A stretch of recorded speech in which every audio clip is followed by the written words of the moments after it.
Friends, ప్రస్తుతం మనం చూస్తున్నది ఈ ఆలయం యొక్క ప్రహరీ గోడ మరియు ప్రవేశ ద్వారం. ఈ ఆలయాన్ని 11వ శతాబ్దంలో రాణి రుద్రమాదేవి కాలంలో నిర్మించినట్లుగా చరిత్ర చెబుతుంది. ఆ తర్వాత ఈ ఆలయాన్ని కాకతీయులు, చోళులు ఈ ఆలయాన్ని డెవలప్ చేశారని చెప్పేసి అంటుంటారు. ఇలా ఆలయ ప్రాంగణంలోకి ప్రవేశించిన వెంటనే విశాలమైనటువంటి ఆలయ ప్రాంగణం, ధ్వజస్తంభం, నంది, ఆలయ గోపురాలు మనకు దర్శనమిస్తాయి.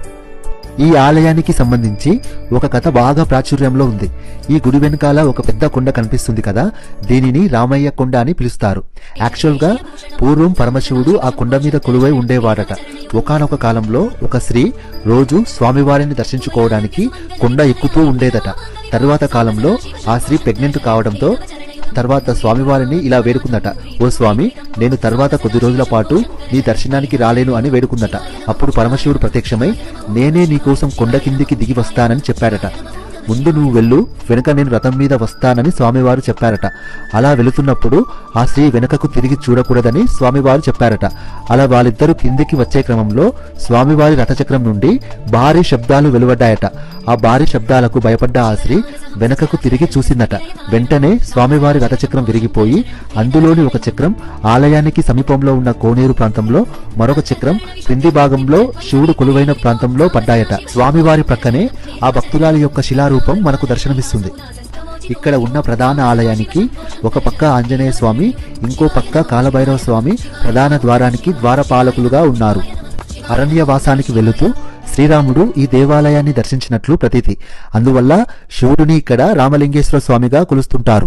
ఈ ఆలయానికి కార్తీక మాసం, శ్రావణ మాసంలో మరియు శివరాత్రికి ప్రతి సోమవారం చాలా మంది జనాలు వచ్చి స్వామివారికి నిత్యాభిషేకాలు నిర్వహిస్తారు. ఫ్రెండ్స్, ప్రస్తుతం మనం చూస్తున్నది ఈ ఆలయం యొక్క గర్భగుడి. ఇక్కడ స్వామివారు మనకు ఈ విధంగా దర్శనమిస్తారు.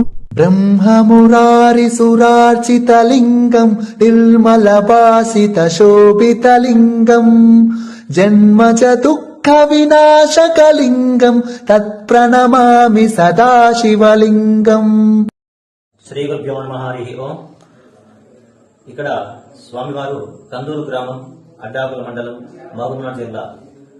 స్వామివారి చరిత్ర ఏమిటంటే, పూర్వము తమ్మలి వంశానికి చెందిన తమ్మల్ల పెద్దమనే భక్తురాలు ప్రతినిత్యము స్వామివారి కోనేరు నీళ్ళు తీసుకుని కొండపైకి వెళ్లి పూజలు చేస్తుందట.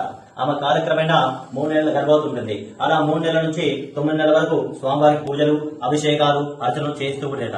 ఆ తర్వాత ఒక శుభదినాన ఒక 12 మగబిడ్డకి జన్మనిస్తుంది. అలా కొడుకునెత్తుకుని స్వామి దగ్గరికి వెళ్తుంది. స్వామి, నా ఊహ తెలిసిన పూజలు, అభిషేకాలు, అర్చన చేస్తూ స్వామి ఇక కొండపైకి రాలేని స్వామి అంటే, ఆ భక్తికి పరవశుడైన రామలింగేశ్వర స్వామి, సరేమ్మా కొండపైకి నువ్వు రాలేకుంటే నేను నీకోసం వస్తాను, నువ్వు వెనక్కి తిరిగి చూడకుండా కొండ దిగి నీకెంత చాలు నడుచుకుంటూ వెళ్ళు, నేను నీ వెనకాల వస్తాను చెప్తాంట. అప్పుడు స్వామి గారు రథం పైన బయలుదేరి వస్తుంటాడు. ఆ రథశబ్దానికి భయపడి ఆ భక్తుల వెనక్కి తిరిగి చూస్తుంది. అప్పుడు రథచక్రం అనేది విరిగిపోయి కోనేరులో స్వామివారి కింద పడిపోయింది అనమాట.